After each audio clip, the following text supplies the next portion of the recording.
Salah satu ayat terkenal tentang merenungkan firman Tuhan adalah di Yosua 1 ayat 8. Ini perintah Tuhan kepada Yosua ketika Musa sudah mati dan digantikan oleh Yosua.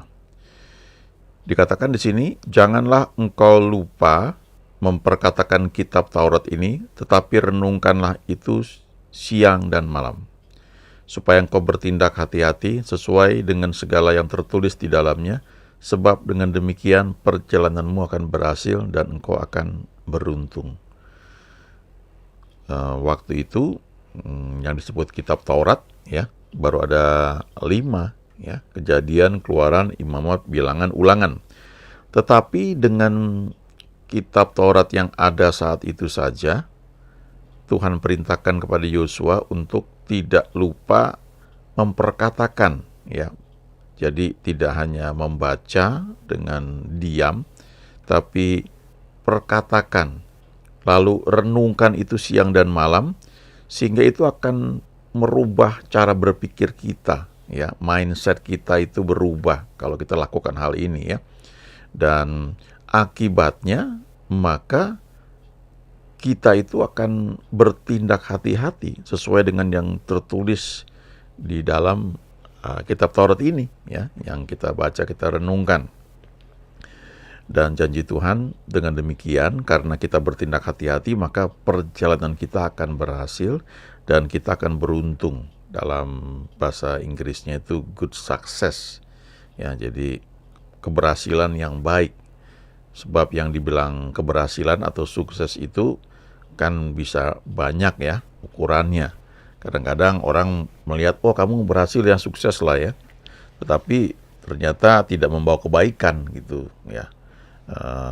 Ada ayat di Amsal yang mengatakan berkat Tuhanlah yang menjadikan kaya, susah payah tidak akan menambahinya. Kalau dalam terjemahan Inggris itu dikatakan berkat Tuhan yang menjadikan kita itu kaya, tetapi bersama dengan itu tidak ada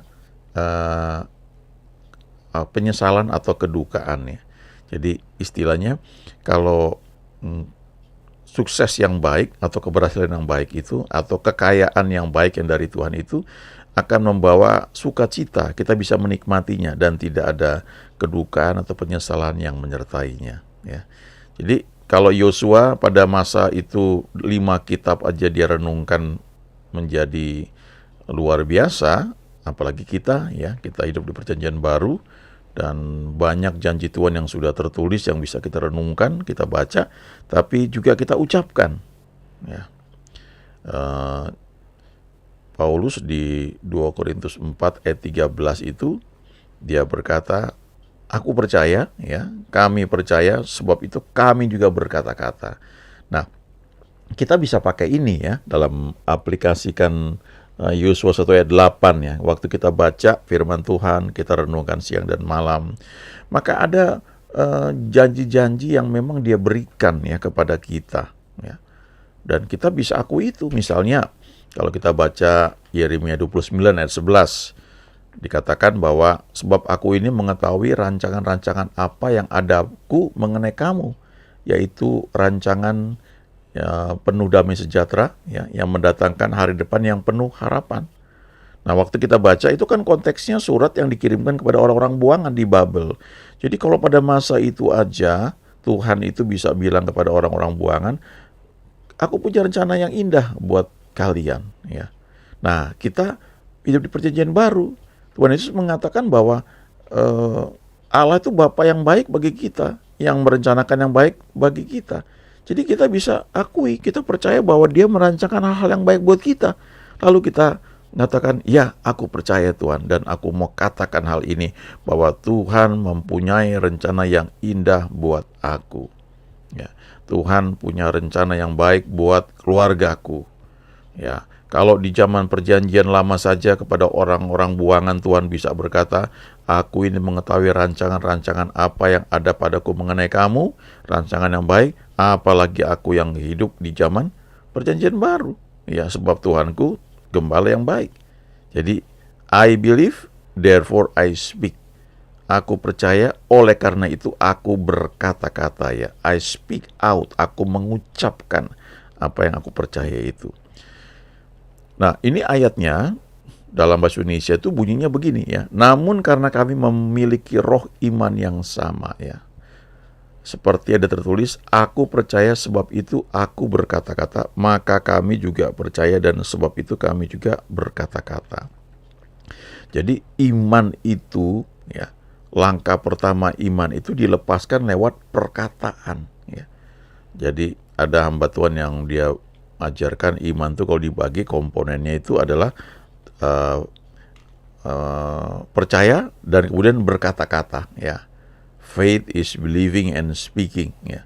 Jadi pertama kita mendengar firman Tuhan ya. Kita uh, percaya ya. Lalu kita ucapkan gitu yang kita percayai itu. Nah, itu komponennya iman ya. I believe, therefore I speak ya. Aku percaya, oleh sebab itu aku berkata-kata ya. Kata-kata kita itu yang melepaskan percaya kita dari dalam hati ini untuk menjelma ya, menjadi apa yang kita percayai. Kalau kita baca di Alkitab kan Tuhan bilang begini ya, kalau kamu berdoa ya, percayalah bahwa kamu sudah menerimanya, maka hal itu akan diberikan kepadamu ya. Jadi kita memutuskan untuk percaya itu ada pada kita masing-masing. Decisions-nya itu ada pada kita. Lalu kita ucapkan apa yang kita percayai itu. Kalau di Yosua 1:8 dikatakan memperkatakan ya. Jadi itu tidak sekali ya, tapi berkali-kali. Karena itu akan mengubah mindset kita ya, cara berpikir kita waktu kita mulai memperkatakan apa yang kita percayai. Ya. Dulu sekali saya ingat ya, saya sakit cukup lama, masih kuliah ya, sebulan kalau nggak salah ya, tapi ya puji Tuhan ya tidak masuk rumah sakit ya, hanya di kamar saja ya, dikunjungi teman-teman, didoakan juga. Lalu ketika saya keluar udah bisa lebih enak badan, saya keluar ya dari kamar, lalu ada teman mungkin maksudnya bercanda, dia bilang, masih hidup kau? Lalu saat itu tiba-tiba muncul satu perkataan dari pikiran saya ya, dari kitab Mazmur. Aku tidak akan mati, tapi aku akan hidup dan aku akan menceritakan perbuatan-perbuatan Tuhan yang besar. Tuhan itu dahsyat. Lucu juga ya, tapi itu satu pernyataan yang seperti menolak perkataan dari teman saya yang walaupun bercanda itu ya. Jadi saya mau katakan, aku percaya aku akan sembuh ya. Aku sembuh dan aku akan menceritakan perbuatan-perbuatan yang besar dari Tuhanku ya. Jadi faith itu is believing and speaking ya. Perkataan kita ini harus sejalan dengan apa yang kita percayai ya. Misalnya kalau kita berdoa untuk satu hal ya, misalnya untuk keluarga kita, misalnya entah untuk suami kita atau untuk istri kita ya, supaya bisa berubah ya. Misalnya ada konflik gitu ya, aduh ya suami saya ini begini terus ya, atau istri saya begini terus gitu. Nah lalu kita memutuskan untuk berdoa ya. Waktu kita berdoa, kita percaya janji Tuhan ya. Kita sudah, apalagi kalau sudah doa sepakat dengan mungkin hamba Tuhan ya, atau ada rekan lain ya, teman yang sama-sama berdoa, lalu kita percaya bahwa suami kita, istri kita akan berubah ya. Nah, setelah selesai kita berdoa itu, amin ya, jangan kita ucapan lagi, aduh dia begini gitu, jangan. Tapi kita harus mulai memperkatakan apa yang kita percayai.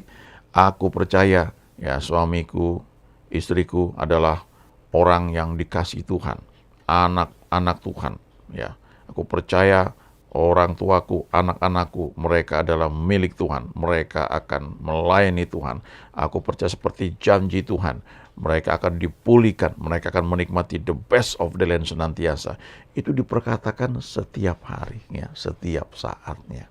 Karena iman itu dilepaskan lewat perkataan ya, mengucapkan apa yang kita percayai yang ada dalam hati kita ya. Di Roma 10 ayat 10, ya, Paulus berkata, karena dengan hati orang percaya dan dibenarkan, dan dengan mulut orang mengaku dan diselamatkan. Ya, ini menarik sekali ya. Jadi kalau kita misalnya memperkenalkan seorang kepada Tuhan Yesus ya, lalu kita ceritakan ya firman Tuhan.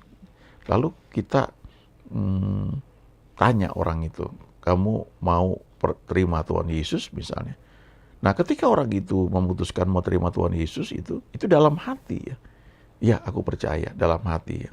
Nah, pada saat dia percaya itu, ya, kadang-kadang kan bisa aja orangnya nggak bisa ngomong ya, tapi rohnya kan mendengar. Saya pernah mendoakan orang yang koma, yang sudah sekarat ya, keluarganya sudah mau melepaskan orang ini untuk meninggal gitu ya. Nah, saat itu di ICU ya, saya sebelum saya berdoa saya ngomong ya, kepada orang tersebut ya. Saya bilang ya, ibu mendengar ya apa perkataan saya cerita mengenai Tuhan Yesus ya. Nah, kemudian saya ajak dia untuk percaya kepada Tuhan Yesus. Dia nggak bisa ngomong ya, tapi saya percaya dia mendengar. Nah, waktu dia mendengar itu, ketika dia memutuskan untuk percaya, maka dia dibenarkan saat itu ya. Dan dia diselamatkan ya, rohnya ya. Nah, tapi kemudian kalau kita memang berhadapan dengan orang yang bisa berbicara ya, maka orang tersebut ya perlu untuk mengucapkan, mengakui apa yang dia percaya itu. Jadi kepercayaan dia di dalam hati itu ya, walaupun dia sudah dibenarkan waktu dia percaya ya. Nah, itu perlu diakui lewat mulutnya ya. Dan pada waktu dia mengakui itu dikatakan diselamatkan. Nah, kata diselamatkan itu di bagian lain suka diterjemahkan disembuhkan, dipulihkan ya. Artinya sesuatu yang di dalam roh itu ketika kita percaya, kita dibenarkan, maka manifestasinya itu akan nyata di alam fisik ya, atau juga ke jiwa kita ya, sebelum sampai ke tubuh kita itu terjadi karena saluran dari mulut kita yang mengakui apa yang kita percayai ya. Sebab itu ada beberapa lagu yang suka dinyanyikan ya. Aku percaya ya, Tuhanku ajaib, Tuhanku dahsyat, Kau pulihkan aku percaya itu. Nah, kita perlu akui ya, ucapkan hal itu. Di Kisah 18 ayat 9 ini cerita ketika Paulus ya waktu itu melayani Tuhan dan mendapat tantangan luar biasa ya. Dan ini bukan kekuatan kita ya, kalau kita bisa melayani Tuhan terus kita tetap kuat menghadapi tantangan demi tantangan ya. Karena secara logika itu ya tidak mudah ya. Apalagi kita mungkin berpikir, oh saya akan melayani Tuhan ya. Mestinya Tuhan bela saya, kok tidak terjadi seperti yang saya harapkan begitu ya. Ketika Paulus menghadapi situasi yang tidak enak ya, tidak nyaman ya, mungkin dia bisa ragu ya. Tapi terus Tuhan menampakkan diri kepada dia di Kisah 18 ayat 9 ya, dikatakan Tuhan berkata, do not be afraid ya, keep on speaking, do not be silent ya. Ya, kalau dalam terjemahan Indonesianya ya jangan takut, teruslah memberitakan firman itu dan jangan diam. Jadi ada masa-masa mungkin waktu kita tuh sedang merenungkan firman, kok tidak seperti yang kita harapkan ya. Kok keadaan belum berubah ya. Maka dikatakan one night, satu malam waktu semuanya gelap, tidak kelihatan, tidak jelas, kok belum seperti yang kita harapkan ya. Nah, ternyata Tuhan menampakkan diri ya kepada Paulus di sini ya dalam satu penglihatan, dan Tuhan bilang jangan takut, keep on speaking ya, do not be silent. Teruslah berkata-kata, teruslah ucapkan ya. Kalau dalam konteks ini kan beritakan firman ya. Tapi ini juga bagi kita, ayo tetap sampaikan, ucapkan apa yang kamu akui itu dan jangan diam. Terus perkatakan firman itu. Nah, yang menarik di Mazmur ya, pasal 45 ayat 1 itu ada satu ayat yang mengatakan begini ya, hatiku meluap dengan kata-kata indah, aku hendak menyampaikan sajakku kepada raja. Lidahku ialah pena seorang juru tulis yang mahir. Ya. My heart is overflowing ya, with a good theme ya. Jadi aku ini hatiku ini meluap ya dengan satu kabar baik ya, tema yang baik ya, dan kemudian aku mulai menyampaikan ya sajakku ini tentang raja ini kepada raja. Lalu yang menarik ini sebenarnya, lidahku ialah pena seorang juru tulis yang mahir. Ya.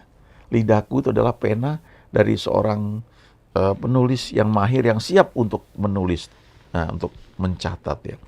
Jadi ternyata lidah kita ini ya itu powerful sekali. Apa yang kita ucapkan itu akan tertulis ya dalam hati kita. Jadi ini dipelajari oleh orang-orang yang mengajarkan pengembangan diri ya, self development ya. Kamu ngomong, katakan kamu ini siapa ya, kamu akan menjadi seperti itu.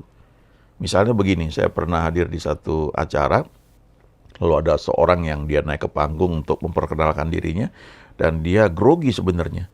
Tapi dengan kepolosannya begitu dia naik di panggung, dia bilang gini, saya bisa ngomong, saya tidak grogi, saya tidak takut, saya bisa ngomong dengan lancar ya. Sampai kita yang lihat tertawa gitu. Tapi setelah dia ngomong itu beberapa kali, dia tenang, baru dia bisa ceritakan ya. Dia ini siapa, kemudian dia membagikan satu kesaksian. Itu lucu juga ya, itu bukan acara rohani ya. Itu acara secara umum ya. Tapi ternyata dia mengerti satu prinsip ya. Untuk menenangkan dia yang tadinya dia pikir grogi ya, waktu dia naik panggung, dia perlu ngomong ya. Itu mempengaruhi tubuh dia ya, untuk dia bisa tenang ya. Nah, jadi perkataan kita itu memang seperti pena yang menulis satu cara berpikir atau satu bagian firman Tuhan itu ke dalam hati kita. Jadi ini perlu ya kita lakukan, khususnya misalnya begini ya. Dulu saya tuh punya kecenderungan berpikir negatif ya. Aduh, pasti nggak bisa lah. Ya, kadang-kadang seperti itu ya. Kayak ada tuduhan kok saya ngalami banyak sekali kesulitan ya. Tapi satu ketika saya belajar untuk memperkatakan firman Tuhan. Dalam satu kebaktian, ketika sedang puji-pujian, itu lagu yang dinyanyikan tuh lagu yang semangat sekali ya. Allah mana seperti Allahku, tidak ada Tuhan mana seperti Tuhanku. Dia latihku berperang, pimpinku jadi pemenang, ku puji dia selama-lamanya. Nah, waktu saya nyanyikan lagu itu berulang-ulang dalam puji-pujian itu di gereja ya, itu tiba-tiba Tuhan berbicara pada saya bahwa dia sedang melatih saya untuk berperang. Dan dalam puji-pujian itu dengan sukacita saya naikkan, tapi juga air mata saya keluar gitu ya. Karena terharu, oh iya ya, Tuhan sedang melatih saya untuk berperang. Jadi itu mengubah mindset saya, cara berpikir saya. Waktu saya menghadapi kesulitan, saya bilang, ini dia nih, lewat hal ini saya akan semakin kuat di dalam Tuhan. Tuhan sedang melatih saya menghadapi ini semua. Haleluya. Jadi doa saya kemudian berubah. Ya, tidak lagi seperti merengek-rengek gitu ya, mengasihani diri sendiri. Tuhan, kok begini ya Tuhan? Kok kayaknya betapa malangnya ya hidupku ya, seperti itu. Nggak kayak begitu lagi ya, tapi mulai memandangnya beda ya. Oh haleluya, ini dia ujian membuat aku bisa menang. Aku akan naik kelas. Waktu aku naik kelas, aku akan menikmati fasilitas yang baru sebab aku naik kelas di dalam Tuhan. Haleluya. Dan doa aku semakin berkuasa, dan doa yang aku naikkan itu mengubah segala sesuatu sebab Tuhan bersama aku, menuntun aku di jalan yang benar. Dia Tuhan yang baik. Haleluya. Oleh sebab itu aku lebih daripada pemenang. Itu janjinya. Aku percaya Tuhan. Sebab itu aku berkata-kata, tidak ada mustahil bagi aku yang percaya. Engkau Tuhan yang baik. God is good all the time. Haleluya. Haleluya. Amin.